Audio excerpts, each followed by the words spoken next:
ಆಸಿದ್ದರೆ ಕಟ್ಟಬಹುದು ರಾಜ್ಯವನ್ನೇ, ಇದ್ದಲ್ಲಿಯೇ ಕೊಳ್ಳಬಹುದು ಲೋಕವನ್ನೇ.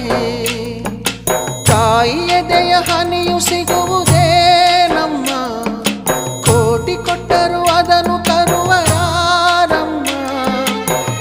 ಅವಳ ಮಡಿಲ ಸುಖ ದೊರೆತರೆ ಕೊನೆ ತನಕ, ಎಂಥ ಭಾಗ್ಯ ಕಂದ ಈ ನಿನ್ನ ಬಾಳಿಗೆ.